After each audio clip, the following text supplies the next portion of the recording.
for today's special broadcast celebrating the National Hispanic Heritage Month, the heart of the Hispanic. We are so amazed of the great accomplishment of our Hispanic community. AMP International is honored to be a Hispanic business-owned organization that serves people of this community and others to develop themselves to be a water projects from corporations and government agencies. In honor to our heritage, we wanted to host a special broadcast that highlights the beating heart and spirit of the Hispanics. It is a great pleasure to introduce today's moderators, AMP International's President and CEO, Ana Maria Quintero Lowry. Hello, Ana Maria. Hello, Damaris. Good morning and buenos dias to all. Thank you so much and viva la Hispanidad. We are very grateful that each one of you accepted our invitation.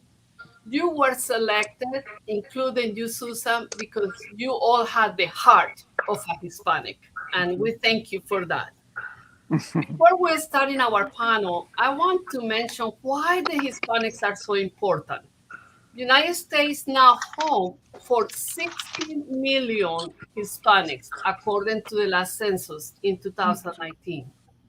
Today, Spanish is spoken for more than 41 million homes, and we appreciate that we have grown and influenced every sector of the economy, the political, the spiritual, the family. So let's see why it's important to honor the Hispanic. Let me introduce each one of our participants that we had invited today. I'm going to start with Argentina, Maria Cherjovsky. Maria is the president of Florida Abilities, before known as the Disability Chamber. Maria, congratulations also for your latest recognition and award as the Lifetime Achievement from the Orlando Business Journal in our diversity and inclusion culture. Congratulations, Maria, and well deserved. I had to reduce all the things that each one of you had done because we will take all 20 minutes talking about each one of you. So I apologize for that. I'm going to move to Jeanette Mora, and we had the flavor of New York, but the roots of Dominican Republic. The best lechon that I have ever eaten. So it is so wonderful. Managing the law firm of her own. The law firm of Jeanette Mora is our vice president, also very well known in the community, sits on the board of director of the Hispanic Business Women, more recognized as HAWA. She's in charge of the development and talent. She has sits on boards of directors with the Hispanic Board of Attorneys. With again, Janet, I'm sorry that we cannot go through the whole presentation, Okay. but it is wonderful and it's an honor to see how your firm has grown tremendously. And congratulations. We are beneficiaries of your legal services. So Thank you. thank you so much for that. One of a kind man of Hispanics is Rafael Pratts. Bringing with him the arroz con gandules from Puerto Rico. Rafael, you are like a brother for me, not only because we share the same biblical principles, we go to the same church, but also you're very dear to our heart. You have helped us in everything regarding the SBA, PPP programs, bridge loans, you name it. So who was the perfect person to bring here looking the resources that the Hispanics have? So thank you, Rafael. You are also with the business consultant for the Florida SBDC of the Florida Central University, Florida. Thank you, Rafael, for being with us. Thank you for And having me. lastly, but not last, is our beautiful Susan Schramm, who come in representation of the Anglo-Saxon culture, who has hosted United States, our home. Susan has clearly the heart of the Hispanics. Hablas español muy bien, Susan, también. Gracias. So, bienvenida, Susan. Thank you so much.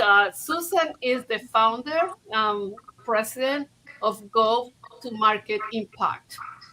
She opened her own business after being very high-level executive of Siemens, IBM, and Nokia.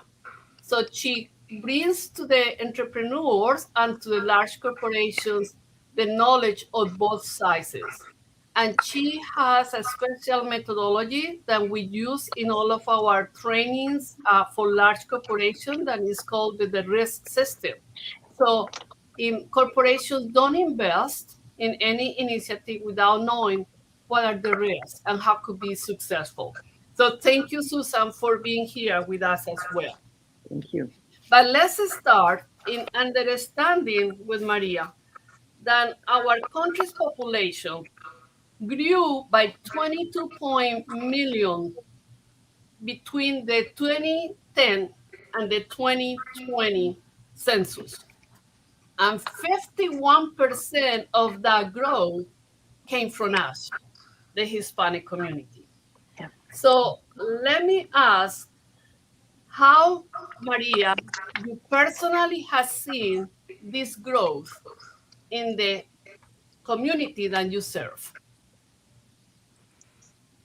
I think that we all see it all around us. As Hispanics represent every industry, every single generation.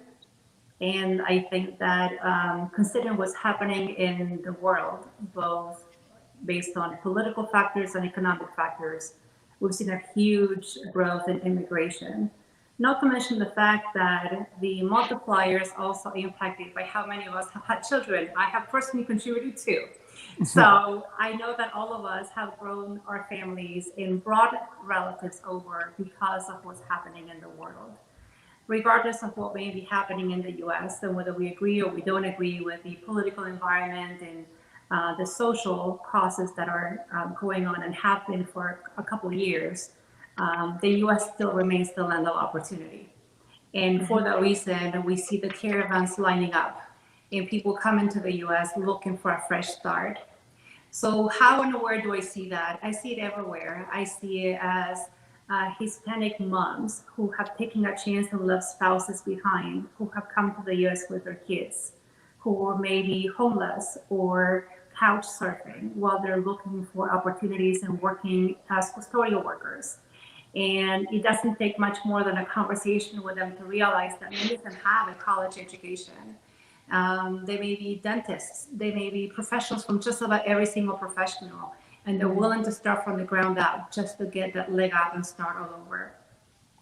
So what we tend to see the most common is the resilience, the perseverance, the heart of a survivor, and a goal to pursue for our families, because that is one thing that unifies us all as Hispanics. Families will come first, and we will do absolutely anything to help each other, support each other, give each other a hand out and a hand up. That's absolutely correct, Maria. Thank you so much.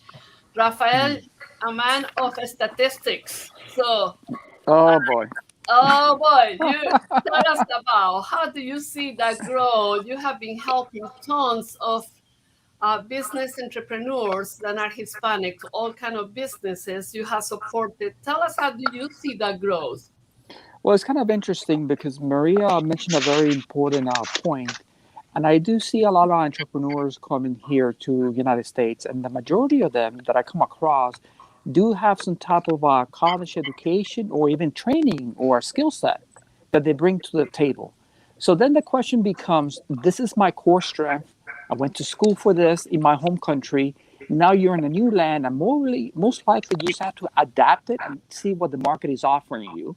Sometimes there's some professions here in the States that you're not able to practice. For example, you were a medical doctor and you come to this country, but there's still some other great opportunities. A lot of people transition to the pharmaceutical industries and become like representatives of major manufacturers of medical devices because they have the knowledge. So they're still, what they do is a transition, they start looking for opportunities, and then they start seeing as they start growing in the marketplace and then start getting a feel what could work, what is a good opportunity for them, then they start making some inroads. So it's the ability of reinventing themselves. I think is a key. Also, there's some great stories we hear. Like, it takes time and a lot of effort. I see people that I remember many years ago from NPR. They were talking about a doctor from Cuba who came here to the States, and it was a custodial worker when he landed in Miami. Wow. It took him almost a decade to become a doctor, but guess what? He was eventually a medical doctor here in the States. Now, just takes a lot of tenacity, like you mentioned, Maria, and resiliency, but it's the ability that you want to make an impact and you want to make a big difference in the community that you serve. So, with Thank that you, said, Rafael. I Thank will you, leave it at that. Rafael. Now, Jeanette, as a great influencer in the legal terms and also helping develop the Hispanic woman at the HAWA associations, how do you see, after listening to Maria and Rafael, that we influence the economy of the United States? Are we influenced just because we are takers, or we are influencing because we are growing and develop that economy?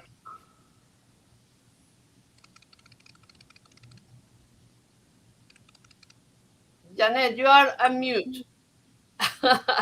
I am on mute to fix the sounds. The Hispanic earning power is well over $1 trillion as part of the contribution to the U.S. economy. We pay over $300 billion in taxes. And no, we're not no, the Hispanic community are not takers. We are contributors, and we are contributing to this very fast growing economy. An interesting statistic is that, and I read this recently, between 2010 and 2025, the projection of the ownership power within the Hispanic community in the United States is estimated to be anywhere between 2.5 trillion to 4.4 trillion dollars, and that's inclusive of ownership, investments, property, real property, and all other types of wealth that are prominent within our community.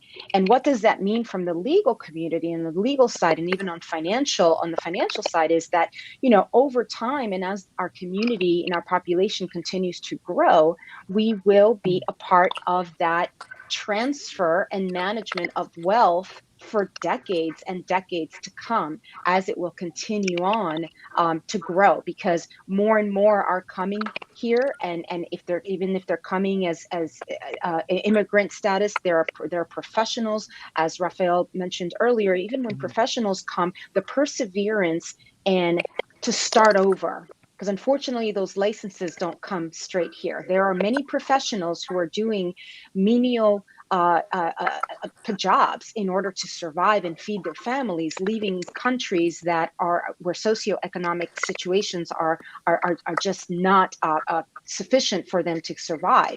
But the tenacity and the perseverance to start over, and that mentality to start over, the entrepreneurship and the studying skills, this is really going to continue to boom in terms of the rapid growth and the services. People like us need to be around to be able to help and foster that and guide that over time. Thank you, Jeanette. Susan, in your experience as a business consultant, helping corporations and entrepreneurs overcome the challenges of taking the ideas to the market and helping them to the risk, what you have seen of changing and influence in the economy from the Hispanics? I think we're seeing a shift in agency, in impact. And a lot of that starts right here, right? It starts in the self-perception of the Hispanic community to see themselves in terms of the potential impact and influence they can have. So what we've had, I think, over many years is a recognition that the Hispanic community are tremendous workers and humble workers, tenacious workers. What I'm seeing, and I see this in entrepreneurs, in corporations, in leaders in government, and in leaders in faith-based organizations, is an impatience with taking a back seat and an intention to step up and have more of a strategic mindset in terms of the influence the Hispanic community can have. Excellent, excellent. Well, let me start with you, Susan, again. The next question. Please describe the beating heart of a Hispanic, because you are here because of your beating heart for the Hispanic. So tell me. I grew up in Texas, and having finished the background music of my life as I grew up, and studied in Spain and had a fascination for international. And I really attribute that to having been in an environment where multicultural communities were welcoming and kind and community and family focused and friendly. So I think the beating heart of the Hispanic, that I feel, is one of connection, of relationship, of hot. And in fact, I did a little focus group in the last few days with my family and friends of family about what do they think, Hispanics, what do they think the beating heart is? And a lot of it is that feeling of relational influence, and a feeling that it's a very strategic skill, actually, to have, because relationships are the foundation of impact. So I think, the beating heart of this community is building relationships. I saw the beating heart was the hot sauce that we put in our flavor from the.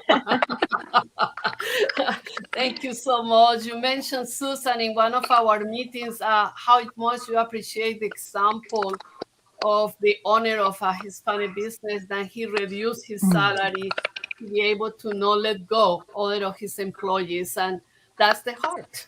How we can help. It's not that let me use my employees, and when I cannot pay them anymore, then I let them go, because employees are our essential, it's our equity in any business.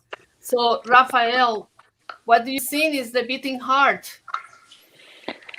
Well, passion and determination. What comes to mind, a couple of nights ago, I saw a great documentary by Rita Moreno, how she came here to the States, and she's kind of the EGOT winner, that kind of, which is a very rare feat to get nominated in a lifetime to be the Emmy, the Grammy, the Oscar, and the Tony winner, and still have influence in today's world and be relevant. And right now they're remaking the West Side Story, and she's kind of one of the directors on it. Is coming at the end of the year, and Steven Spielberg is part of that project. So I saw it. I didn't know. I knew about her when I was growing up, but obviously I didn't know the details, how she had to overcome sexism in the industry, in the entertainment industry.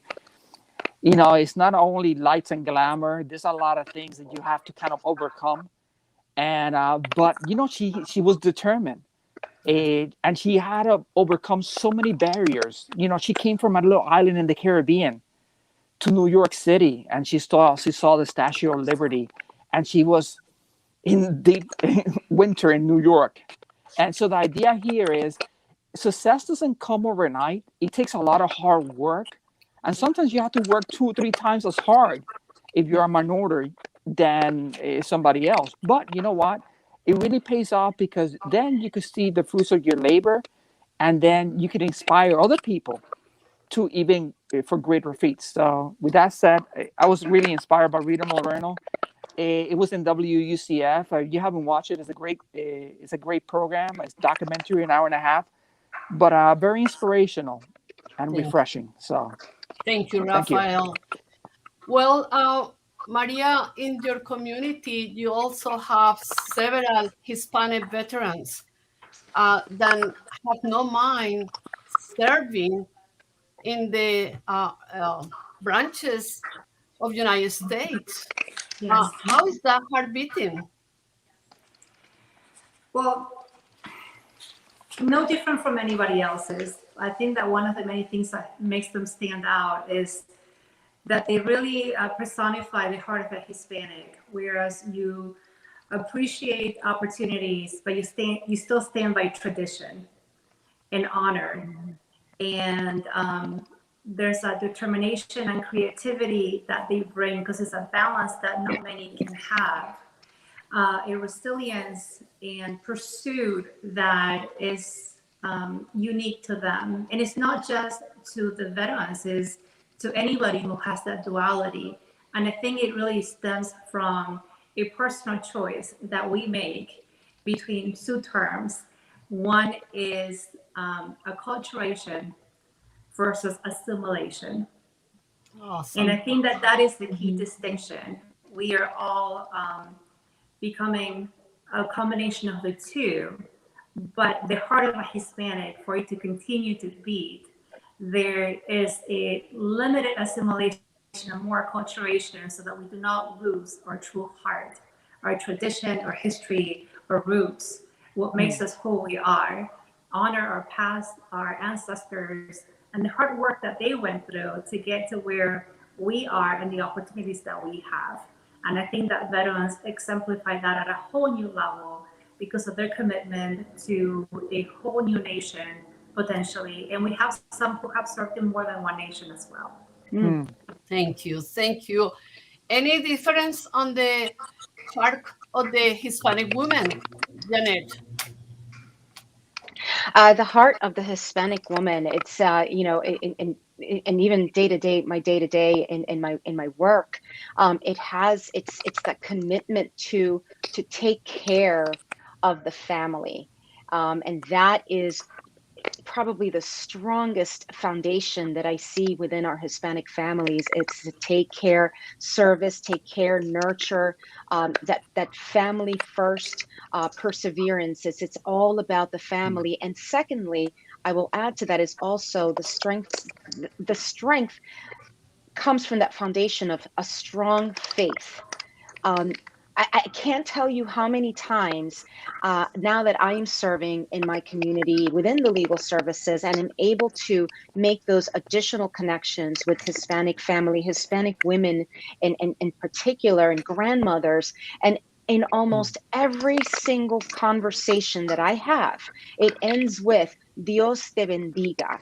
I swear I feel like the most blessed woman in the world right now. Every consultation, every communication I have with a Hispanic family ends with Dios te bendiga. That's God bless you.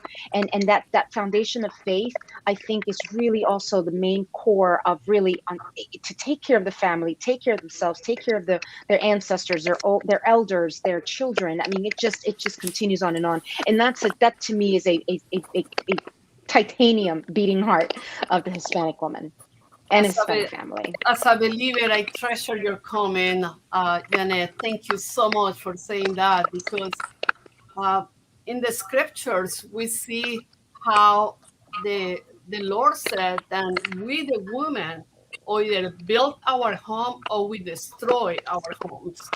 And I think that it's so important for us to understand that we can play the role that we are moms, we are wives, we are great professionals, a great variety of professionalism. Saying this, Susan, doesn't mean that we are not acknowledging that the other cultures from women didn't go through the same challenge, especially in the pandemic. But the study mentions that the Hispanic women were the most affected in the COVID-19 in regards to leaving jobs and taking care of their kids. So there is a lot of research also on that, Jeanette. Yes. So thank you so much. Yes. Rafael, when I thought about resources, I immediately thought about you. Okay, I have our company, our business is going. We had the pandemic. Who can help us? So I knocked your door. I called your phone. I said, Rafael, tell me which resources do we have? And you invited me with all kinds of resources. Today, we are not only surviving, but thriving. So tell us, what sources are there for the Hispanics? Well, there are many, Ana Maria. So we at the Florida Small Business Development Center at UCF, we pride ourselves in becoming a business resource. Doesn't mean that we all have the answers, but at least we could kind of point you in the right direction. Obviously, you're thinking about growing the business, access to capital, maybe different programs that the SBA is rolling out. You could we could kind of help you or businesses kind of in that endeavor. But there are also resources that a lot of business owners could take advantage of. For example, in ourselves as well, we provide great market research information that can help companies make good decision making as far as maybe best industry practices, key performance indicators, things that they should look for, trends and market analysis. But in addition to that, we don't want to be kind of we are all in one. There's a lot of great partners here in the local community, and whether it be the Hispanic Chamber of Commerce, a lot of underserved or not underutilized. How about that? Mhm. A lot of business owners kind of don't use as much as they should. Is the local library, believe it or not. The local library spends a lot of money to make sure that they have great access to great databases that you Wow. could kind of tap into. So I always tell business owners, have you looked at the local library? Because they do have great resources, whether it be all the way from business plan writing, all the way to maybe different classes you could take. And knowledge is empowering. So there's also so many great platforms, and you could always learn from other people that might not be in your industry, but they're still worthwhile listening to. Kind of pick up kind of golden nuggets that you can kind of make it your own in your practice as well. So it takes a disposition for somebody, and there's some people that are very teachable. There's some people that unfortunately they think they know it all, and you're gonna the business world is very humbling, and so the idea here is that you always have to have an open mind to learning new things. Especially a lot of people that I come across, they might think, well, I've done this in my home country and I'm just gonna kind of plug and play and do the same thing. And I said, you have to kind of proceed with caution because they might not work the same way as in your home country. I'm not saying it's a bad idea, but being adaptable, being understanding of who your customers are, they might be a little bit different when you expected. So just be uh, just be open. And like again, I don't want to mention any particular. I know there's Action, there's whether it be Prospera, the NEC. There's a lot of great chambers of commerce. Like I said, there's a lot of great SBA. And the list goes on. But the idea here is a disposition from the business owner to say, you know what, I need to make sure. And let me tell you, it's gut wrenching, especially last year with this pandemic. I came across a lot of stories that when that SBA started rolling out disaster loan assistance, Osceola County or Orange County started offering grants for businesses, Mhm. where a lot of business owners that I came across, they were kind of already at the end. Well, I didn't know that was available. And I was the bearer of the bad news. Well, unfortunately, the program already closed. Ah, Or preparation is key. A lot of business owners, unfortunately, they don't have their records straight. So when wow. those programs become available, if you don't have your ducks in a row, you cannot move forward. And then you're scrambling. Oh, let me reach my accountant. Let me see what they could do for me. And then they're overwhelmed as well. And unfortunately, record keeping, especially when you're trying to prove who you are as a business, because there's so much fraud, and they want to make sure that you have your ducks in a row, that you're registered as a business within the county, you're registered and you're active with the state of Florida, that you have submitted your tax returns for a couple of years, and that your records match. If you don't have that, it's really hard to tap into those programs. So being proactive about learning from the past, because another pandemic or another situation might come around in the next couple of years, hopefully not sooner or later. But you have to kind of be mindful that record keeping as a business is so crucial. And with that said, I'll Thank leave it you, at that. Rafael. Thank you, Rafael. Maria, you being with a non-profit organization and you I think that you probably have seen a lot more grants and resources available. Can you tell us a little more about that? Yes, absolutely. So large organizations, just as much as small ones, have been able to benefit from many different resources that people do not typically they don't tend to think about. So Rafael mentioned obviously the SBA and the NEC, the National Entrepreneur Center, and the chambers, and those are wonderful networking activities. But you're absolutely right. There's so much more out there. There are social groups that are focused on connecting banks with entrepreneurs, angel investors. Sometimes they have some wonderful, innovative ideas and they don't really know where to start. Most universities, UCF, just here in Central Florida, has 7 different incubators with different specialties. And those will not only walk the organizations through that growth potential, but also help them determine if it's research based, how do you secure your patent, and how do you take that to market, and how can they pursue grants to have an ongoing funding support. But on the grants piece per se, there are grants all around us, from Careers for Central Florida that may have them from employers that are looking for training, and they'll offer quick response training grants where they'll reimburse the organizations for 50% of the cost, because their goal is to improve the workforce, all the way to private entities that have a foundation as part of their organization. And again, I'm not going to name organizations specifically, but just about every organization, large one in Central Florida, and a lot of them in tourism and others as well, have foundations. And each of one of those foundations is a representation of the executive leadership for that organization's desires to help grow this community and sponsor activities for which funding may be limited. And they each have not only application cycles, but they also have specific themes. So some of them may be interested specifically in African American females. Others may be specifically for veterans. Others may be for single moms. And so there's such a variety in terms of topics and areas where they're willing to invest, just as much as the amount. I have applications that we have submitted anywhere from $50,000, $5,000, $500,000. And so I can't emphasize enough what Rafael said, the need for documentation, because they will be looking for that kind of credential. Not only do they want to understand the organization, how is it going to be utilized, who's in the executive team of the nonprofit, what are the goals and outcomes, how are the funds going to be accounted for, how are the outcomes of the ROI going to be measured and evaluated, and what is the ROI that will help the organization from a PR perspective, because let's be real, they're going to add in their annual report how much money they contributed to Central Florida and how their efforts and funding have been able to advance whatever that project may have been. So people just have to be creative in terms of identifying those opportunities and seeking the ones that fit where the organization is.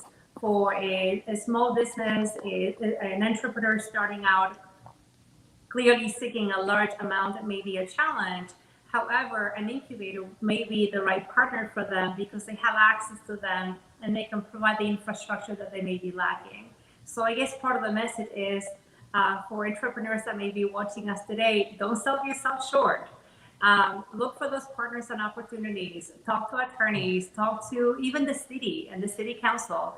All of these certifications for supplier diversity and minority business-owned businesses, all of those are going to open doors for funds that may have been set aside for organizations and owners that fit specific demographics. So it's a matter of, like Rafael said, taking a model that may have worked in another country and replicating it identically over here may not be the most advisable option. Sometimes we're stubborn and we think we know best and we want to try things out.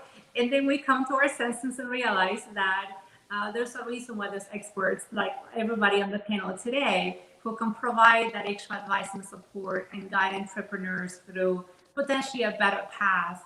And if it's not a different path, at least align them with resources that will help augment and surround them with the services and connections that they need to move the organization to the next phase. Thank you so much. You brought up a subject of that is very dear to our company, our organization, diversity. And I also understand that Susan is becoming more and more involved with that subject from the consulting aspect, not just from the experience that she brought from the corporation being in diversity, some issues at the corporation. Susan, how do you see now how the growth of diversity is impacting this economy and what resources do you see that are more available? Well, I think I would encourage Hispanics right now to seize this moment in the sense that corporations and governments and foundations are leaning in to actually demonstrate that they're putting investments in diverse initiatives. They want to show up as credible in a societal environment that says, what are you doing about this? My only caution is this. I've been doing a lot of research with funders, venture capitalists, bankers, foundations, government agencies. And I ask the question, what is it you wish people coming forward would do differently or know to make it easier for you to give funding? And because I'm trying to help these organizations, mitigate the risk of them spending way too much time pounding on doors and not getting success. And I'll echo your points, which is be very thoughtful about your strategy. But I would say this: the most common thing across the board they said was know your niche, because it's very loud right now. I'm a diverse supplier. I'm here. I can do stuff. Is interesting. It gets you maybe an ear, but it doesn't get you the funding unless you've done your homework on understanding the landscape and identifying the white space that allows you to say, I bring this to the table. It doesn't have to necessarily be a different product, but it does maybe need to be done in a way that provides a process or the skill set you bring or the culture you bring to delivering that offering. And I just say that, people are actually not awarding funds. They have money that's going unused because people are coming forward who are qualified. Well, the first thing I'd start with is, yes, what's the problem you're going to solve? And then two, what makes you different? And look at the others. And that's an opportunity potentially to partner with others. But anyway, that's my big caution right now is seize this moment, but do it with your eyes open and be smart about it. That is awesome. Thank you so much. Jeanette, let's start focusing in what can we give back to our native countries that are hurting, not just because of the pandemic, but we have been able and we have been welcome in this country. But what can we give back to our native countries, Jeanette? You are on mute. There we You go. are accustomed to dictate, so the assistant will record you, and that's it. So go for it, Jeanette. We are 2 for 2. I think that when it comes to giving back to our native countries, what we're seeing is that that connection rarely dies, even throughout the generations, right? And so by continuing to support the economy of the native countries, for example, there are individuals who, for example, may have been here for 30, 40, almost 50 years, raised their children, were immigrants initially, and based on the desire to go back, they go back to their country, of their native country. Now they have additional benefits. They may have Social Security benefits. They may have their Medicare. Not that those things are necessarily leaving this country, but that is a contribution. They came here, they contributed. Our parents contributed for 40 or 50 years in this country, paid taxes, did their due diligence. And now, for example, as my parents possibly may go back because the needs and the requirements in terms of what does it take in order to have a good retirement lifestyle may be easier in the native country than it is here in terms of the resources that are available to them. Sometimes, in many cases, there's some, we do have a very large transfer of wealth. However, we are also finding that the resources are not necessarily there because it's less expensive, for example, to find home help in a native country. So you may take those dollars and invest it there in order for you to have a better lifestyle, a retirement lifestyle in your later years. And certainly we see families, of course, while they're here, we're supporting as business owners, understanding that if we do have someone that has come from another country, how are they, part of their why as to why they're working with you or anything else that they're doing to earn a living is also to send dollars back to the the native country to help support the economic circumstances that their families and loved ones are also experiencing. So I think we have to have that level of empathy and understanding that the dollars are going to travel, and that is going to support economically the native countries of our Hispanic brothers and sisters. That's so wonderful point. Rafael, your thoughts in how we can return and give forward to our native countries. Well, she was breaking off, so I couldn't hear her totally. But I have a couple of notes here. Funny enough, I was thinking about it last night, and obviously, United States they offer a lot of remittance payments. There's a lot of people that make money in this United States and they send back money to their home countries.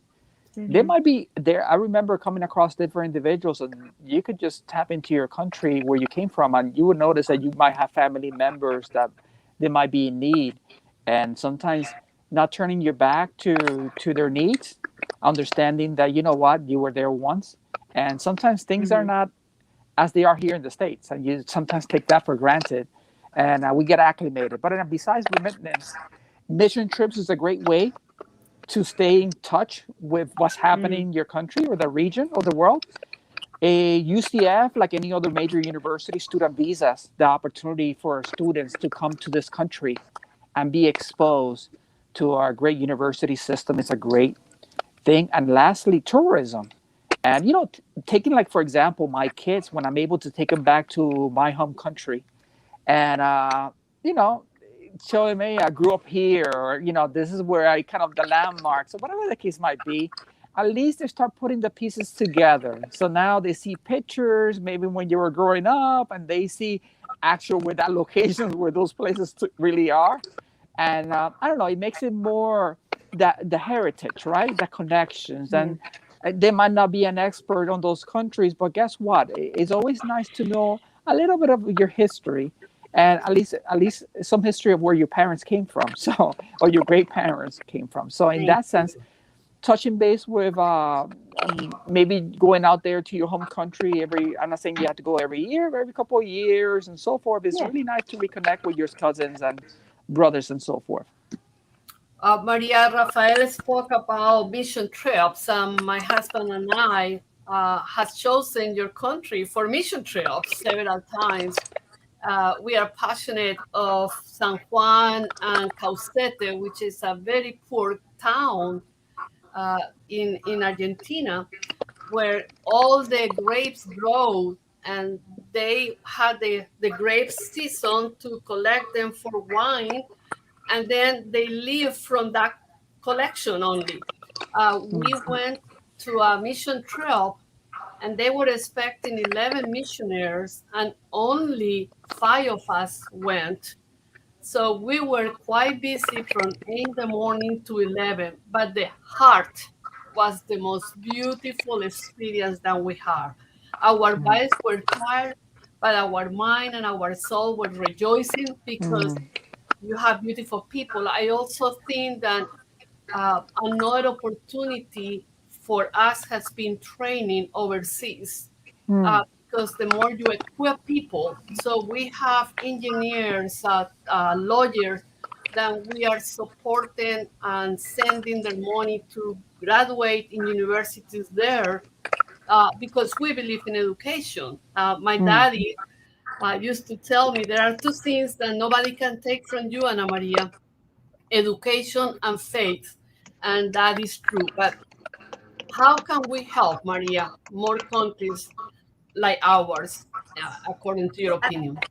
I love this question because prior to transitioning to nonprofit, I worked in academia for 22 years. And a big part of what I did was run a division that offered training programs for unique demographics. And by that I mean everybody who would not be within the ages of 18 and 24 following the traditional path. So many of the audiences we spoke about before, people who migrate to the US, who needed training, who needed a job, who needed an opportunity. All of those things are within the scope of what I manage. But it allowed me to expand to training overseas as well. And so making contacts with other organizations and institutions and individuals who, by coming to the US and now with technology offering the training remotely, they're able to get their hands on the latest technologies and training to advance their own economies and grow their own opportunities, create organizations, create companies, hire people. And that's a great way of paying it forward, because it's not just the financial transfer.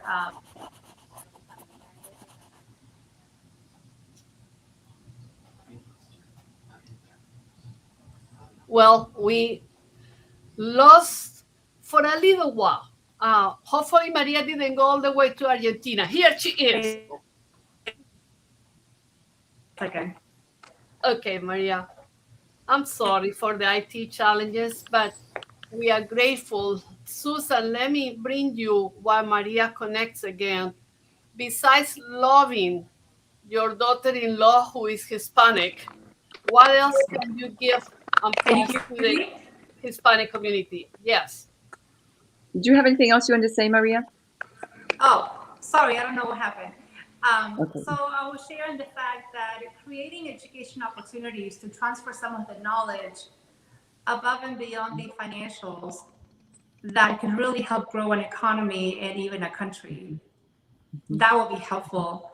The other thing is encouraging trips, not just the mission trips, but also opportunities for volunteerism. That's something else I work on at UCF and externally as well. There's so much to be gained, not only by taking the resources and extra help from here to other areas where they may need the extra set of hands and help, but it's equally important the experience for those college students and our youth and what they bring back is a whole new sense of self, is an appreciation for others. It's a huge reality check that they may not have it as tough as they think they do, because they don't really know what may be happening outside of their own town, state, or country. And if you look at the statistics, most people in the US have not visited other countries, have not even left the states or their own state where they reside. It does take a certain socioeconomic status to be able to afford that kind of activity or even dream like in that manner. So when we talk about generational opportunities and traditions, that is also influenced by our exposure to a whole new world that exists behind these, outside of the walls that we create.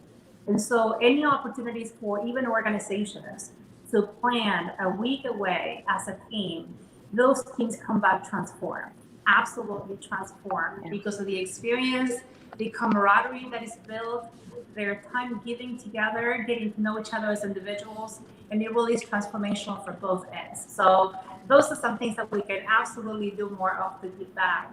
The knowledge transfer and the volunteerism, absolutely. Thank you so much.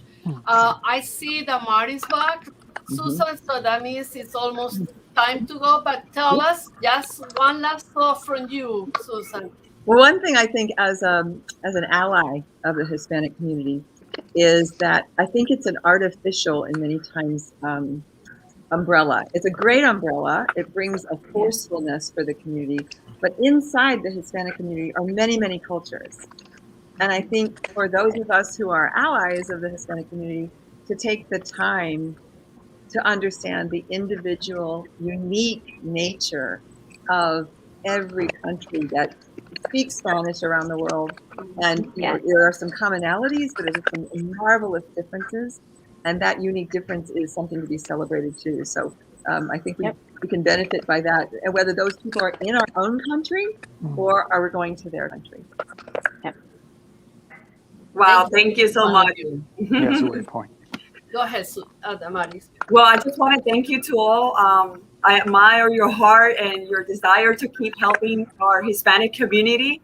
I want to thank you for your time today, and also to our audience. Thank you for joining us today. And let's just keep celebrating our heritage. And don't forget to keep following us on Facebook, Instagram, and our YouTube channel. So thank you so much. And with this, we all say goodbye. Bye-bye. Thank you so much. Que viva la hispanidad. Bye.